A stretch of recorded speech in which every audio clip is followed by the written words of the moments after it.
আজকের এই ভিডিওতে আমি আলোচনা করব মিউচুয়াল ফান্ডের যে প্রাথমিক দিকগুলো সেগুলো সম্বন্ধে। মিউচুয়াল ফান্ড কি? মিউচুয়াল কথার অর্থ কমন, ফান্ড কথার অর্থ মানি। তাহলে মিউচুয়াল ফান্ড কথার অর্থ হলো কমন ফান্ড।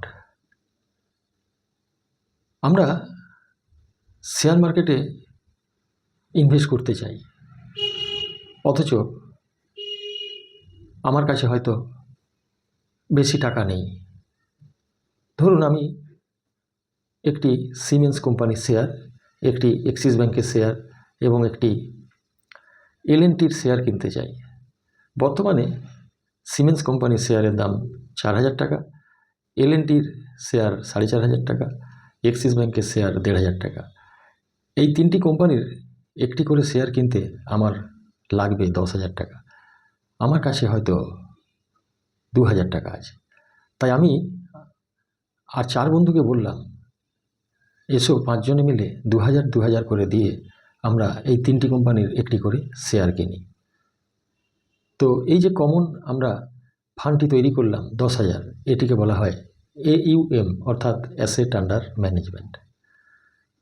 মিউচুয়াল ফান্ড কোম্পানির মাধ্যমে, মিউচুয়াল ফান্ডে সঞ্চয়ের মাধ্যমে আমরা ইনডাইরেক্টলি শেয়ার মার্কেটে বিনিয়োগ করতে পারি। এক্ষেত্রে আরেকটি ভালো দিক কি না, শেয়ার মার্কেটে বিনিয়োগ করার জন্য শেয়ার মার্কেট সম্বন্ধে যথেষ্ট জ্ঞান থাকা উচিত। সেই জ্ঞান আমাদের হয়তো নেই, বা সেই শেয়ার মার্কেট সম্বন্ধে যে ইনফরমেশন সেগুলোও নেই। মিউচুয়াল ফান্ড কোম্পানি, যাদেরকে বলা হয় AMC, অ্যাসেট ম্যানেজমেন্ট কোম্পানি, তাদের ফান্ড ম্যানেজার থাকে, এক্সপার্টাইজ থাকে এবং তাদের হাতে নলেজ আছে, তাদের ইনফরমেশন আছে। সময়ে কোন ইনফরমেশন কী কাজে লাগে, তারা সেটি কীভাবে প্রয়োগ করতে পারে সেই বিষয়ে তাদের ধারণা আছে। তারা আপনার মতো অসংখ্য লোকের মিউচুয়াল ফান্ডে জমা করা টাকাকে সেইভাবে ম্যানেজ করে, বিনিয়োগ করে এবং আমাদের রিটার্ন যাতে ভালো হয় তার চেষ্টা করে।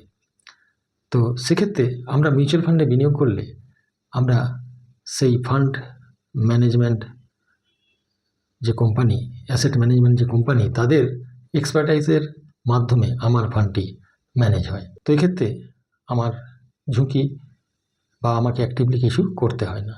এরকম ভারতবর্ষে বর্তমানে 45 থেকে 50টি মিউচুয়াল ফান্ড কোম্পানি আছে, যাদেরকে বলা হয় অ্যাসেট ম্যানেজমেন্ট কোম্পানি।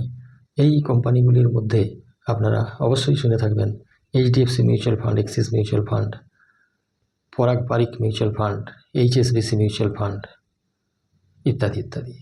তো এই মিউচুয়াল ফান্ড কোম্পানিগুলি যে 5টি মেজর রোল প্লে করে সেইগুলি হলো AMC, SEBI, securities and exchange board of India, যাদের কাজ শেয়ার এবং মিউচুয়াল ফান্ডকে নিয়ন্ত্রণ করা, গভর্ন করা। ব্রোকার আছে, প্রতিটি মিউচুয়াল ফান্ড কোম্পানির ব্রোকার নির্দিষ্ট করা আছে, সেই ব্রোকারের মাধ্যমেই মিউচুয়াল ফান্ড কোম্পানিতে টাকাটি বিনিয়োগ হয়। আর আছে ট্রাস্টি এবং MP, association of mutual funds in India. Mutual fund কি করে না, ইনভেস্টরদের কাছে থেকে টাকা যেটা মিউচুয়াল ফান্ডে জমা হলো সেই টাকাটি থেকে শেয়ার কেনে, গোল্ড কেনে, বন্ড কেনে, গভর্নমেন্ট বন্ড কেনে ইত্যাদি ইত্যাদি। তো এইভাবে মিউচুয়াল ফান্ড কোম্পানিতে আমরা বিনিয়োগ করতে পারি। যথেষ্ট শেয়ার মার্কেট সম্বন্ধে জ্ঞান তার জন্য প্রয়োজন নেই। এবার আমরা আসি যে ভারতবর্ষে কত মানুষ মিউচুয়াল ফান্ডে ইনভেস্ট করেছে। ভারতবর্ষে বর্তমানে SIPতে বিনিয়োগ করে এরকম মানুষের সংখ্যা 5,60,00,000 মতো। মিউচুয়াল ফান্ডে যে পরিমাণ টাকা অ্যাসেট আন্ডার ম্যানেজমেন্টে আছে সেটা হলো 84 লক্ষ কোটি টাকা। অ্যাকাউন্টের সংখ্যা 28 লক্ষ কোটি। এবার আমরা আসি মিউচুয়াল ফান্ডে যে টার্মগুলি ব্যবহার হয় সেগুলি সম্বন্ধে। প্রথমে আসি NAV, ন্যাব কথার অর্থ নেট অ্যাসেট ভ্যালু। আপনি মিউচুয়াল ফান্ডে 10,000 টাকা বিনিয়োগ করলেন এবং মিউচুয়াল ফান্ড কোম্পানি আপনাকে 1,000 ইউনিট অ্যালট করলো, অর্থাৎ 10,000 ডিভাইডেড বাই 1,000 ইকুয়াল টু 10, অর্থাৎ ওই ফান্ডটির নেট অ্যাসেট ভ্যালু বা ন্যাব 10 টাকা। আজকে মিউচুয়াল ফান্ডের ওই আপনার ফান্ডটি ভ্যালু 11,000 টাকা, আপনার ইউনিট সংখ্যা নির্দিষ্ট 1,000, তাহলে ন্যাব হবে 11,000 ডিভাইডেড বাই 1,000 ইকুয়াল টু 11 টাকা।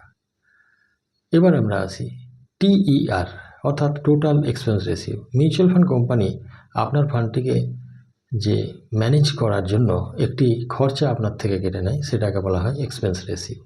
সেটা 0.05% থেকে 2.5% পর্যন্ত বিভিন্ন AMCতে বিভিন্ন রকম হতে পারে। এরপর আমরা আসি এক্সিট লোড নিয়ে।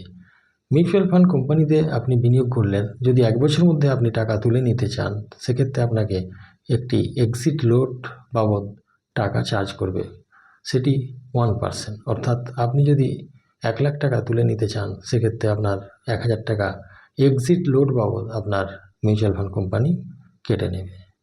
তো এই হলো মিউচুয়াল ফান্ড সংক্রান্ত প্রাথমিক কিছু তথ্য, প্রাথমিক কিছু বিষয়, যেগুলি মোটামুটি না জানলে আপনি মিউচুয়াল ফান্ডে ইনভেস্ট করতে পারবেন না। ধন্যবাদ।